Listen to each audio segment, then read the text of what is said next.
New Thought Media Network. We are a global broadcast network of positive music, media, and entertainment. Inspiring humanity's evolution along the journey of enlightenment and creating a world of love, peace, empowerment, and prosperity for all. New Thought Media Network. Positively inspiring.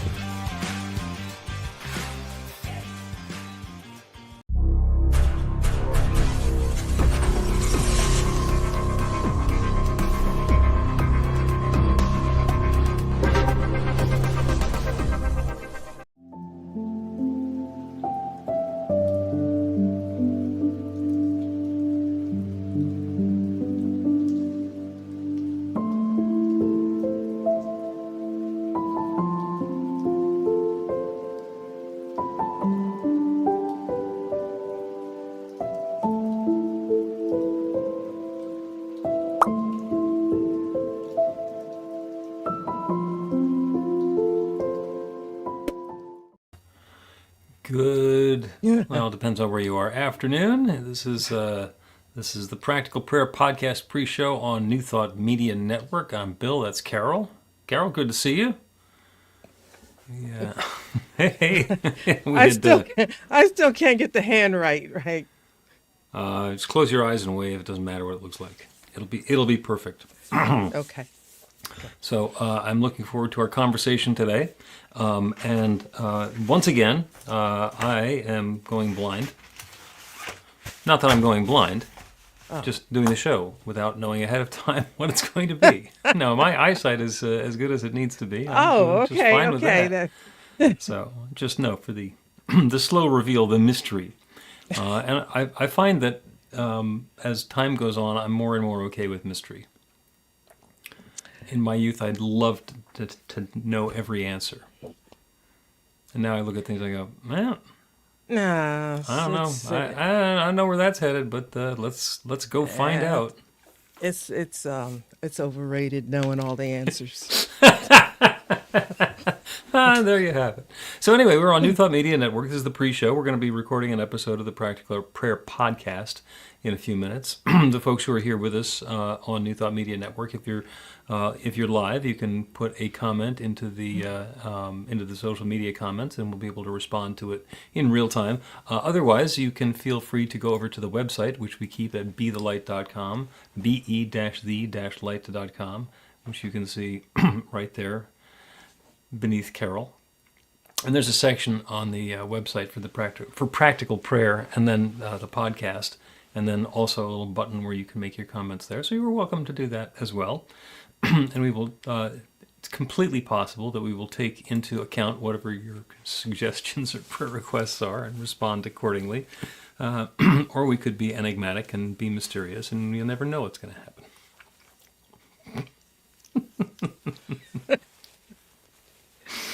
Okay. So since the last time we were on the network, spring has sprung. It's now springtime. Does it feel different? I think the calendar says spring has sprung. I don't see any evidence of it, when I go out. It's still cold. Well, today in the Philly area, it is cold and rainy. And yes. We're like, yes. It's the punitive portion of March, in like a lion, out like a lamb, not being predictable. But the daffodils are coming out. They're threatening. We've noticed that the grass has gone from its completely brown state to a little bit of a tinge of green here and there. So there's promise. There's promise to be had. Yeah, well, where I live, this little condo community, everything outside has to be the same. So you can't have daffodils or tulips or anything like that. So I have to go somewhere else to see if they're coming up. You live in a daffodil prohibition zone? Sad. It's grass, because the guy Steve's got to come by with his thing and just roll right through. You can't. I love yucca, with the big white flowers that come up. You can't have that because he has to roll right through. So the only thing that, in some yards, maybe a little something on the corner, but no pizzazz whatsoever. In the coming, when your entrance is nice, but, there's no identity here. There's a house about a mile or two from me where the yard is completely covered with crocuses. I mean, there must be thousands of them. I would love to have that. And you can have those because they're really low. They come out early. Steve's still going to be tuning up the lawnmower while they come and go because there's nothing to mow yet. Oh, they'll say it. Maybe that won't stop him. All right. We did not get a chance to talk about what we're going to talk about on the podcast episode. So you have the option of either letting me know now, and then we'll start the episode, or you can just wait and surprise me when we get into the episode, because it's not like I'm going to do any preparation between now and then anyway. Okay. Well, it's, I kind of want to talk about the sacred contract. I've been doing some stuff on that. And it really provides a lot of meat for debate with different religious beliefs because, it goes up against, predestination. So I think that might be an interesting subject, I was thinking. All right. Well, then What do I you tell think? you, that's fine. And I will probably, what I'm going to do as soon as we start the episode, I'll let you explain it, what you mean by the sacred contract, and then I will probably put that into the context by which I understand the process, because it's not the term the sacred contract. Okay. Well, that will Probably. be interesting right there. Well, and as you have noticed from past episodes, my complete ignorance on a topic does not keep me from talking about it for half an hour. I have not noticed any such thing. In fact, I'm thinking, will I ever come up with something that he doesn't know, which is really cool. So, yeah. Yeah. Nope, not going to admit anything there. Let's go ahead and start the episode.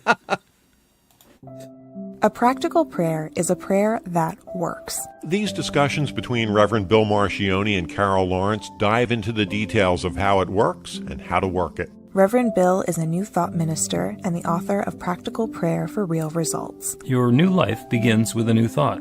Carol Lawrence is on a spiritual quest, finding the New Thought teaching after decades on the pulpit in 3 different traditional denominations. I've got some questions. Together, they're exploring the philosophy and activities that come together from many of the world's religions to create the practical spirituality that is New Thought.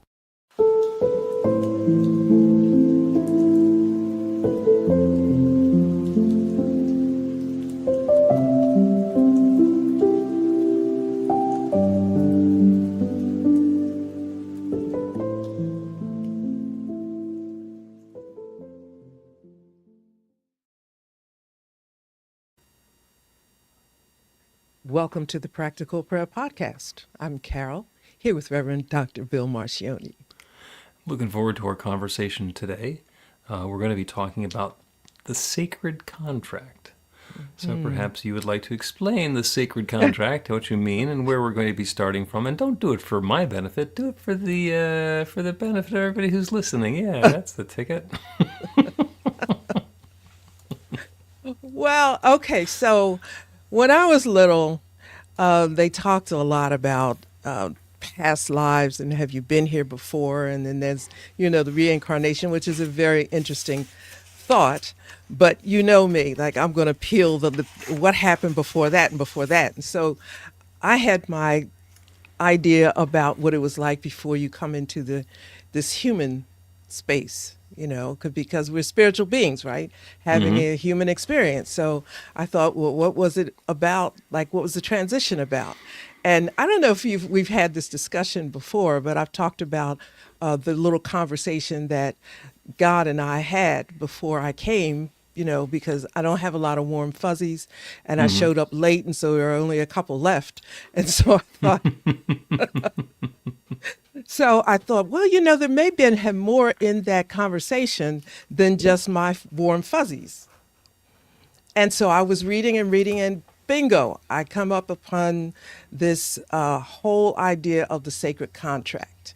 and it got my attention. So the idea is that we made an agreement with God, divine, whatever you want to call it, God, we made an agreement concerning what we want to accomplish in this life.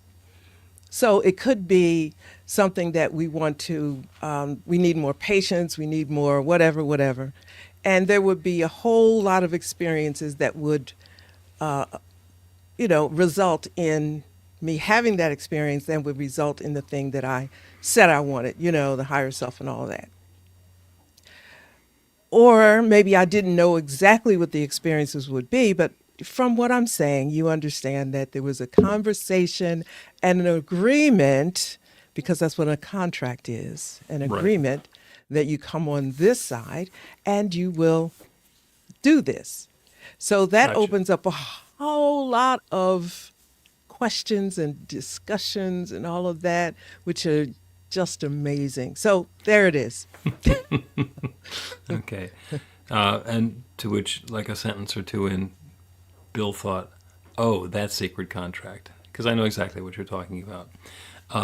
And true to form, instead of talking about the sacred contract, I'm going to talk about whether there actually is one. Mm-hmm. Because, yes, you are having the individual human experience that you are having now, and you have become completely aware that you came in with less in the way of warm fuzzies than some other people did, and also with some skills and abilities and talents and perspectives that you found through the course of your life were pretty rare. And the specific combination, not really anyone who's duplicated that. There's some people who can do individual things that you do well, that they can also do well, but there's very few people who do all of them. Would you say that that's correct? That's pretty good. Yeah. Okay. So the idea of a sacred contract, if in fact our purpose in life is to go through a process so that our individual soul can learn lessons and up-level and get into the next life with a higher degree of whatever it is that we're eventually heading toward, then the notion of a sacred contract is very important, because that's the lesson plan. Mm-hmm. That's the curriculum. Here's what I'm going to get accomplished while I'm here this time around. And if we're doing sacred contracts prenatally, the word for before we're born, then there's going to be some sort of a post-visit debrief where we determine amongst ourselves, either somebody outside judging us or ourselves in review, how'd that go? Did I learn what I set out to learn? Did I accomplish it? Do I need to go back and learn it again? As we go through and then revise the lesson plan. And, tongue in cheek, I know some people who are going to get held back. I'm going to have to repeat the lesson because I don't know what they were here for, but it hasn't led to anything good. Oh, God. No, you didn't say that. All right. And there's another way of looking at it, which is that the infinite knows everything. The infinite is everything. The infinite is sharing itself as everything. And we are individualized expressions of the infinite having, as you say, a human experience. We are spiritual beings having a human experience. And perhaps the entire reason for having the human experience is to have it. Because, I mentioned this before, God would be the most boring companion at a cocktail party. God, have you ever heard the one about yes? God, did you ever wonder about no? God, is it possible? Yes. Because there's no surprises there. There's no mystery, and there's no slow reveal. It's like everything is right there on the table. And because of the way that our senses are set up and the way that our lives are unfolding, is we are very much limited to the time and the space and the perspective that we have as we're going through life. I can stand up here and I can walk outside and look back at this same place, and it looks really different from the street in front of my house than it does from right here. And it's still the same place. And with that omniscience, the awareness of everything, the omnipresence, being present everywhere at every point. There's no perspective. Everything is there. Everything is done. There's like a fabric or a matrix or a mesh, and everything is fitting together. Regardless of how you look at it, it's the same thing. So we are ways that the infinite can look differently upon space and time and experience. If that's what's going on, then whatever happens here is okay. We're not here to learn a lesson. We're here to have an experience. In which case, this is much less about school and much more about an amusement park. You know, as undifferentiated souls, we decide, I'm going to go on the Carol ride. And I'm going to see what it's like to get most of the way through life and give up my control freak card. Or I'm going to go on the Bill ride, and I'm going to start by wanting to be a TV director, and then go into the radio biz, and then going into the technology biz and marketing and advertising, and eventually wind up in ministry. And that's the ride. And who would plan that?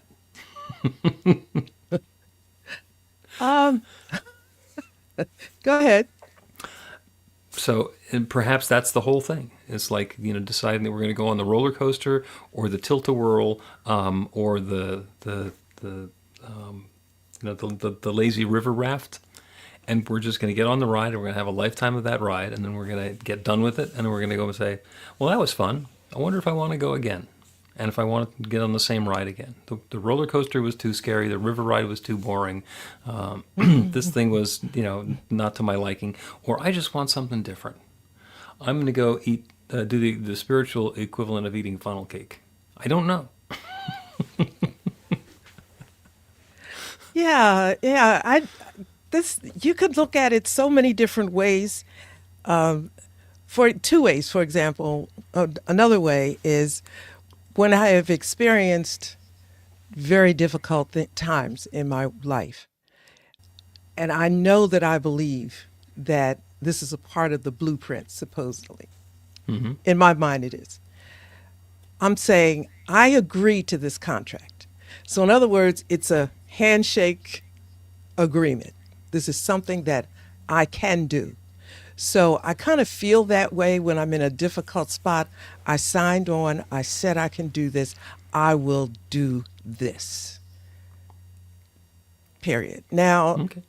You know, you can say no, but it's probably going to come back again. And I don't think about that. Then the other part about it, other way, when I was raising my kids, you know, they would do dumb stuff like what kids do. And sometimes they would get really ticked with me. And I said, look, we agreed to take this journey together. There is not another woman on the planet that would go through this and tolerate your blah, blah, blah. Nonsense. So this is it. You got it? And I think I had impressed that on them so deeply without really intending. I'm just telling them what I believe, that they really spew that out. Like, you know, there's no mom that would have went through this blah, blah, blah. And I said, that's right. Keep that in mind. Yeah, that works. That works. Yeah. The way that I, in my perspective, is, you know, because people say, what's my purpose in life? And we've talked about this. Mm-hmm. You know, what does God want me to do? God wants you to be you. Mm-hmm. So God does not want you to do something that God decided you needed to do. You were born here with a certain perspective and, you know, the physicality that each of us has, and the gifts and the talents and the skills and the opportunities and the limitations that are built into wherever it is that we come into life. And our entire purpose, perhaps, is just to live that life and see what we do with the gifts. You know, there are some gifts that I've had since I was really young that I didn't find out about until I was in my 30s. Mm-hmm. I mean, you know, one of the big gifts that my wife gave me, she said, you're one of the most spiritual people I've ever met. And it's like, who are you talking to? when we first met, because I didn't know what she was talking about. I didn't have a reference for that. I was not brought up to be spiritual. She noticed it in me, and then I got a chance to pursue it, and yeah, I kind of am. So it was a way that 30 years in, or 35 years in, I got to discover another gift that I didn't know I had, and then work with that. Now I'm doing spiritual stuff. That's what my time is all devoted to. Mm-hmm. And it turns out some of the things that I did previously are helpful in moving that forward. Exactly. Unique combination of gifts and skills and talents. I was always, growing up, very creative and also very technical. And it took forever to find out that that's a really rare combination. Some people are in one category or the other, and there are very few of us who are in both. Mm-hmm. Okay, well, I didn't think that it was anything special, so I didn't notice that some of my friends did one and some of my friends did the other, and very few did both. Mm-hmm. All right. Another slow reveal. Well, you can, the thing about this subject, probably all of them, you can make a case either way. You are who you are when you came here, the revelation to yourself of the different skills that you have that you could marry together. All of that was a part of who you agreed to be. Mm-hmm. Now, the other side of that is the predestination, which is, I don't like that because it denies free will and brings in a whole host of other things, which makes me think of why even bother if you're just a pawn in this game. Like in the book of Job, you can't read that without wondering if you're just a pawn in this game. And I think it's more to it than that. So in order for it to balance in my mind, it just feels absolutely clear that we had a sacred contract. That and the also, and I think I probably need that to support the idea of spirit always being there and co-creating and all of that. It just makes all that make sense to me. Okay. And I think that they're both the same story, and if one makes you feel more comfortable than another, then rock with that one. There's two different ways to go shopping for clothes. One is to go to all of the stores and buy something in all of the stores and then return things to all of the stores until you finally find one. And the other is to just go to one store, buy the thing, and keep it. And in one sense, the second one is, if this were God ordained, you just have to go to one store, buy the thing, and be done with it. Mm-hmm. But there is a process. There is an unfolding. There is new knowledge that's gleaned every time we get something and we bring it home, and it's like, this isn't quite exactly right. There's new knowledge and new experience that's getting added onto that. So that gets combined with the original desire so that the next time we go out, we are in a position where we can get even closer to the target that we're looking for. I'm not going to say that either one of those is bad. I'm also not going to say that one of them is God ordained and the other one is just a mistake. But your case in point for you. 35 years, 3 different denominations on the pulpit, and now you're doing New Thought. Mm-hmm. If there were a sacred contract, a sacred covenant, would you not have gone directly into what you're doing now and cut out those intermediate steps? No, absolutely not. That's not how the sacred contract works. Because you have to go through the process. Yes. That's the sacred contract. That's what I... Sometimes it's a fabulous, happy experience, and sometimes you go, why do I have to do this? Yes, of course. Of course. Let me tell you. I mean, keep going, but just let me say that 30-some years was no joyride. There were no. Okay, it was plenty of moments I said, we got to do this? You couldn't find a better way to do this? where I'm going, they don't have these kind of people. But, Lessons, the things that we learn. And sometimes it's not easy to learn something because we have to let go of something that seemed so easy and so straightforward and so obvious. And then it turns out, well, maybe that's not the case. Then there's this huge mental, this gnashing of gears as we have to get into a new understanding and a new alignment. And I think that regardless of whether you think that this was something that you agreed to before you started, or it's the combination of gifts and skills that are slowly coming into understanding, I think it's a different way of looking at exactly the same process. It is a partnership between us as individualizations and the divine as the infinite creative power. We're part of it. And in some way, we are taking our steps and being guided to what's happening. And I doubt we're going to figure it out. probably not. There's probably, I spent some time going through the debate of predestination versus the sacred contract. And it's I'm honest enough to say that I'm so biased that I really probably could not be objective in the discussion. Because, there's a scripture in Isaiah that says, produce your cause and present strong reason. Now, I can do that for what I believe. And reincarnation is not, predestination is not something I want to believe. Now, I'll be honest. It's not so it doesn't get my objective, and as much as I try. But I could build my case for the sacred and present strong reason.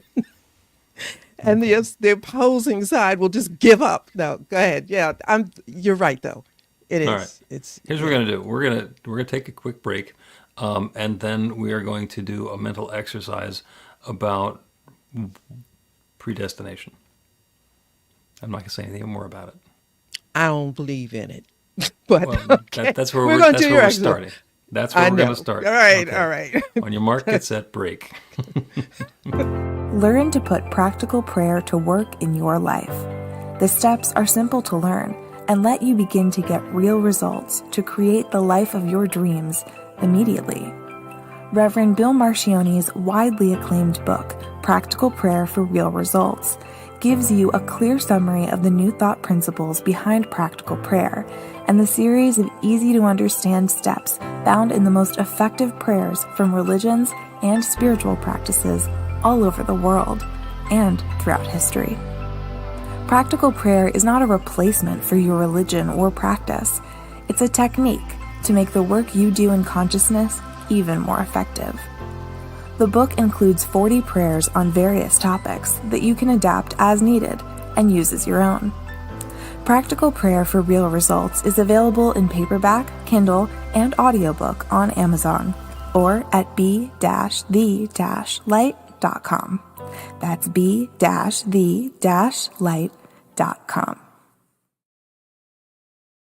Welcome back to the Practical Prayer Podcast. I'm Carol, here with Reverend Dr. Bill Marchiony. Having a wonderful conversation about predestination or the sacred contract or something in between. And I told you that I would pick this up with a mental exercise. And the mental exercise is predestination, what's the point? And the reason is that we all of us agree that there's this God power, this infinite presence, this divine source that is the creator of everything. And that divine power and presence being all-knowing, all-seeing, all-present, omniscient, omniactive, all the rest of it. It is everything. It is everywhere. It is every point. We are individualizations of it. And so if we look at it from the perspective of we are going through the experience that we have in life as individualizations of the infinite so that we can have the experience, the individual experience that we're having, and come back to our awareness of our connection with the One. If the entire program were plotted out in advance by that same infinite creative power that creates everything, and we're just little automatons going through the motions, what's the point? It's not like God's going to be surprised or impressed or get anything from the outcome. If it's all predestination, it's like, this is all finished. I've seen this movie before. I've been this movie before. If, on the other hand, we are to have a sacred contract, and I'm not sure that it's an agreement. I think it's when we get into this life, we have those skills and abilities and talents and perspectives and, where we are and the the family that we're born into and the socioeconomic status and the country that we're born into, that we can either brag about or complain about. But that's where we are. I think wherever you choose to have the starting point, we are on a path of self-understanding and sharing. We get to understand who we are, share our gifts, and do so in a way that brings uplift to us. Now, for some people, that's finding out that they have something marketable that they can sell and make some money and make lots of money and then measure their life by the money that they make. And for other people, it's about bringing more harmony and good and love into the world, in which case it's not about the money, it's about the way that other people's lives are transformed. But it's the same process. So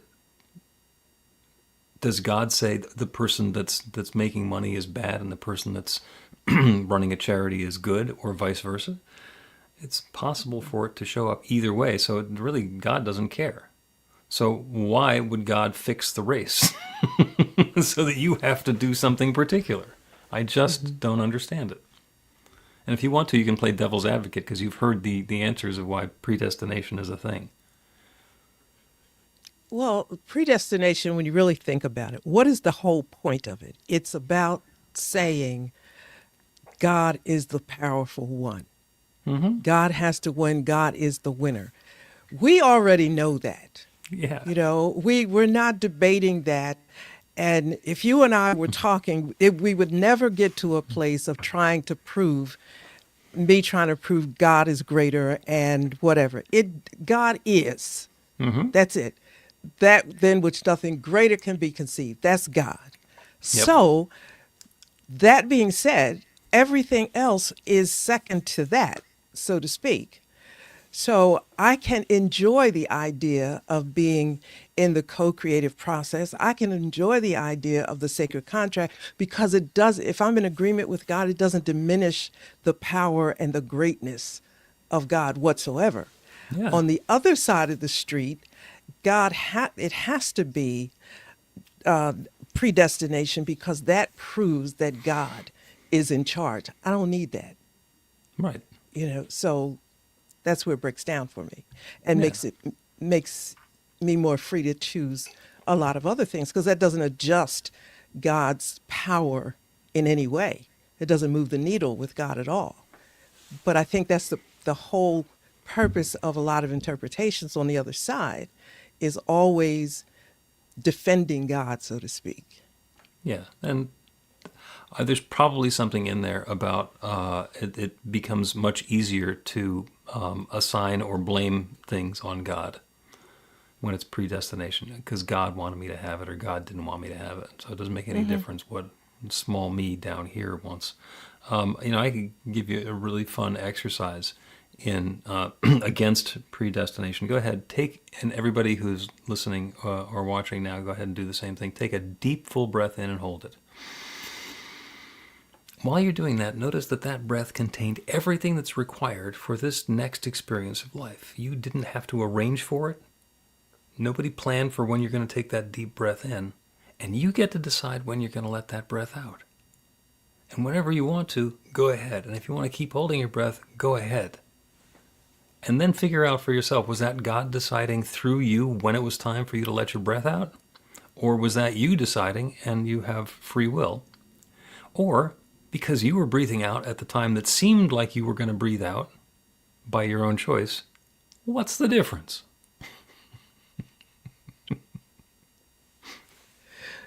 Okay.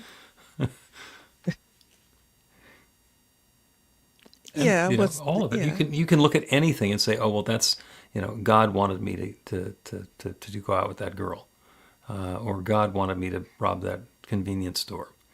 It's just predestination. I can't help myself. It's nonsense. It's a scapegoat thing. Right. So that argument is done. I mean, Yeah. So the sacred contract. And is it possible that there is, that there's a progression of lives and incarnations, and we're going around building up our dharma so that we eventually reach enlightenment? Maybe. I don't know. It's above my pay grade. mine too. I'm here currently running a single lap of human life, and I'm not really aware of what the course looks like beyond where I am right now, or what the meaning is behind the race when I only get to run this single lap. There could be something much bigger going on that's beyond my awareness. There could be influences about when I'm in the race and what team I'm running for, or any of the other details that I'm not aware of at this point. And I think that kind of dovetails back into it's none of our business. Well, I agree up to the point where you said none of our business. Because I think it is helpful, whether you choose whatever you want, but I think it's helpful because the way I look at it, all of us have a sacred contract. So in our contracts, in our journey, we're going to meet at certain intersections and we can do whatever. You know, you and I met that one morning and Yep. that was an intersection that I didn't see. I could choose to have followed up on it or not. Mm-hmm. If I did not choose to follow up on it, I don't know how I would have gotten to where I am now. But at that point, I didn't see the rest of the way. I had a choice. Yeah. It's like I know where I'm going. I always have. Mm-hmm. So when I get to certain intersections, I kind of say, is this? All right, I'll try this. And it is completely possible that this infinitely creative universe had tried putting us together once or twice or a dozen times before, and for whatever reason it didn't work because we're bullheadedly looking in the wrong direction. When we were both on the same beach in Atlantic Mm-hmm. City, walking down the pier, we didn't happen to run into each other. I mean, we don't know how many times this same matchup was attempted. We don't know how many times it would have been brought about if you hadn't responded to the Facebook ad, or if I hadn't published the Facebook ad, which is out of character for both of us.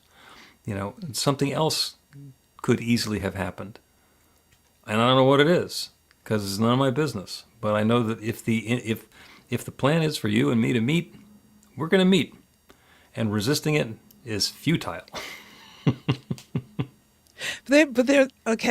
Excuse me. There's a lot of other things going into play. Like I use the term spiritual intelligence or your spiritual readiness to be able to handle this meeting. Mm-hmm. And I think that has something to do with it as well, because I could have met you at another point in my life and not made that call. Mm-hmm. And say, no, I'm not doing that. But then you get to a place, I think it's maturity. That's all, because you can't define maturity. You can't say, well, this is it. I'm at a place where I have enough experience to say, wait a minute, think more deeply about things and beyond the whatever that you might have thought before, and do this. Because this is, and if it doesn't work, after a few rotations around the sun, well, listen, if it doesn't work, I'll try something else. It's at the end of the world. If it didn't work, I don't do that again, and just keep going. Yeah, and I'm not sure how many times the infinite might have tried to put us together. I know that we were both living in Philadelphia in the 80s. I know that we were both working with or for Digital Equipment Corporation sometime thereafter. And it didn't happen during either of those interludes where it might have been completely possible. Then again, I was at that point an agnostic and you were at that point a pastor. So neither of us would have had any interest in each other. So, who knows? It's about timing and grace and some infinite creative power that is way, way more on the ball than any of us are. Mm-hmm. So, I don't think we're going to answer this question. But I think we are going to take another break, and then we're going to do a prayer about being the gift. Get inspiration in an instant. God calls are the gentle and uplifting moment of truth to help you remember that the bright light of God's love is shining right now as you. It's your God Call with Reverend Bill. Start your 2-week free trial today, and you'll get a phone call 4 times a week from Reverend Bill with an uplifting half-minute message filled with insight, wisdom, story, and fun. Let your light shine. You can answer the call to listen to it live or let it go to voicemail so you can hear it later. After the free trial, your subscription is just $5.95 a month. The details are at godcall.org. God calls are disruptive, intentionally. Whenever you write something, put on a gold star. They take you away from your routine to remind you about the truth of who you really are. They come at random times between 8:15 a.m. and 6 p.m., so you won't be expecting them. And somehow, the message is exactly what you need to hear at the time. Magic is loose in the world. It's a moment of motivation in the middle of your day. Find out more and start your 2-week free trial now at godcall.org. Welcome back to the Practical Prayer Podcast. I'm Carol, here with Reverend Dr. Bill Marchiony. We've been having a wonderful conversation about the sacred contract, the sacred covenant, about what our purpose is and the agreements that we have coming into this life about that which we are to learn, that which we are to share, that which we are to accomplish. And that's one way of looking at it. I'm completely okay with looking at it that way. But the other possibility is that we are born into this life with a certain set of gifts and talents and skills and abilities, and then our opportunity, talent, challenge, task, potential is to understand what those gifts are, how they can be used, and then to use them. And those are, as far as I'm concerned, those are pretty close together. Different ways of kind of describing a similar thing, and it's the opposite of predestination, which is where everything has been nailed down and we are just following along in lockstep, and we don't actually have any free choice, which is disheartening for me. It's like, that's it? That's all there is? I don't think that that's the case. But in any case, since this is the Practical Prayer Podcast, we're going to do a prayer. And the prayer is about the sacred contract. And as you go through life, as we go through life, we get a different understanding of what the sacred contract is. So in Carol's case, she knew that there was an agreement that she had with the infinite, and she was here to accomplish something, and that as she went through the experience, that she was in partnership with the infinite doing it. Am I getting that correct? Mm-hmm. Okay. Mm-hmm. And we don't necessarily know all the answers every step along the way. There is new understanding, new perspective being revealed all the time. The who I am is different today than the who I am 25 years ago. And that's not because 25 years ago I wasn't good enough. That's because 25 years ago I was younger and less experienced. And as we go through the experience of life, we become more aware either of the gifts and talents and skills that we have or of the details of that sacred contract that we are engaged in. So for the prayer today, we get to turn away from the specifics and the life that we're leading and the activities that we're involved in, and open up to the bigger picture, open up to the awareness of that sacred contract, open up to the awareness of our connection with that infinite creative power, and know that that creative power has created something unique as us, and that we are here to find it, and do it and share it and be it. And the essential reminder is that there's one power and presence, one love, one creative force, one mind, one intelligence, one. In the beginning of time, there was only the one, and the one set about creating, whether it was the Big Bang or God saying, "Let there be light." All of the creation, everything that exists everywhere, began with the one sharing itself as its creation. And everything that exists has come from that.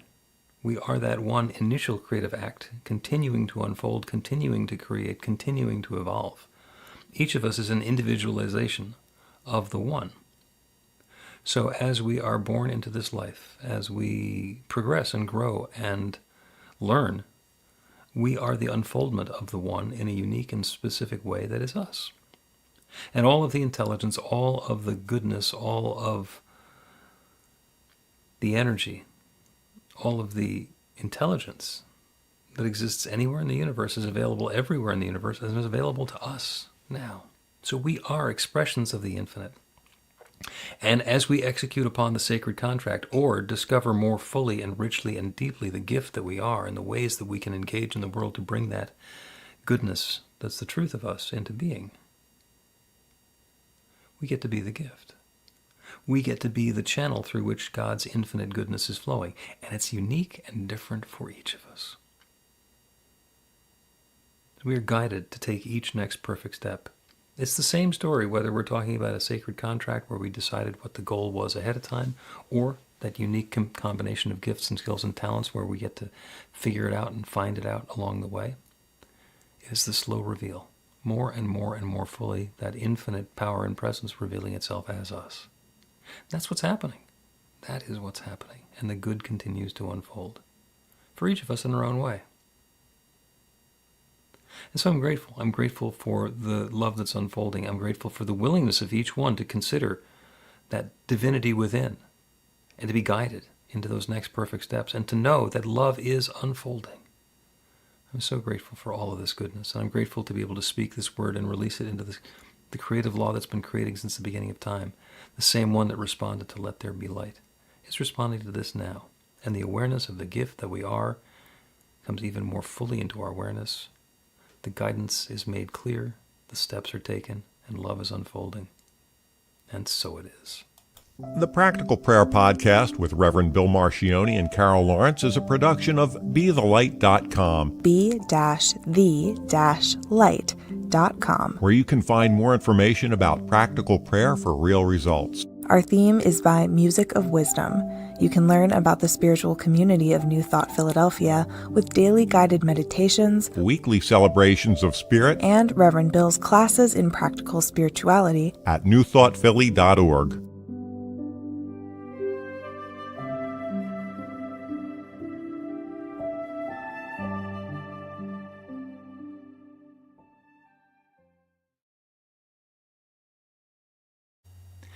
And that is episode number 192 of the Practical Prayer Podcast. Whew. That's a lot. Did we stay on topic? We did. Excellent. I think we did. Excellent. Did. Okay. Yeah. That's good. I was thinking a lot while you were talking about the different skill sets that we came here with. And I guess that unfolds as we go along.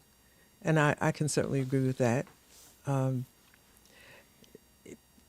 didn't realize how hugely sensitive that whole thing is for me, that subject, because I have fun with it. I really do. But then there are moments that I say, wait a minute, you know what? This is you went through some hurtful times with this, trying to get where you needed to be. And the one thing that helped me get through some very hugely ugly times was knowing that I was supposed to do this because I said I would do it. You know, it was on my, I could feel the conversation, and at times in the face of, you know, very unpleasant opposition, I would just look past the person and know that you cannot stop me. I will not allow you to do this. If I have to walk away, I won't allow you to do this. And where did that come from? You know, I'm not asking you for the answer. I'm just saying that I because it's a knowing. It's just I know. What would it be if I didn't know? I would have crumbled.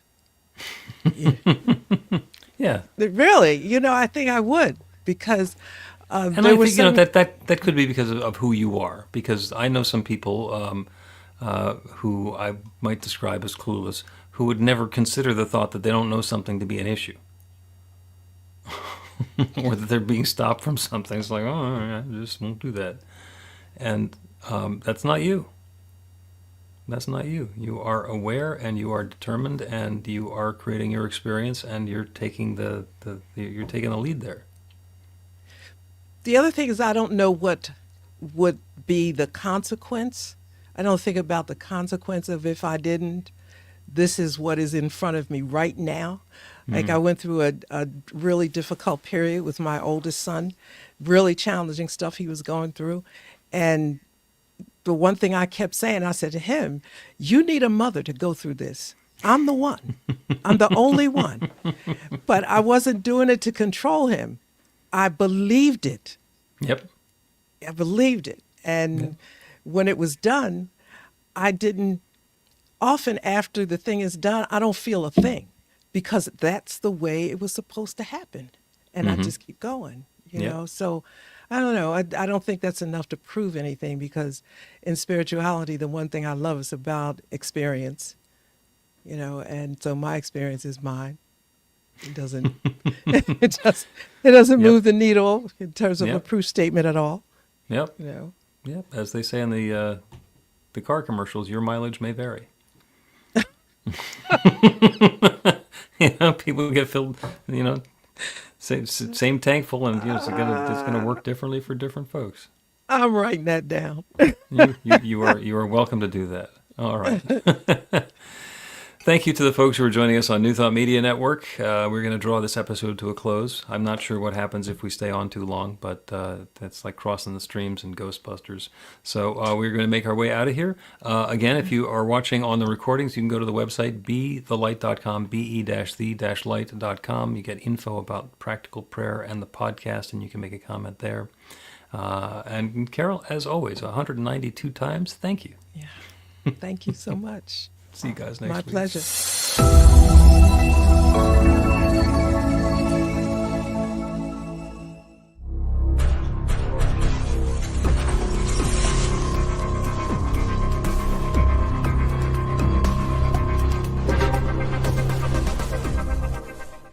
New Thought Media Network.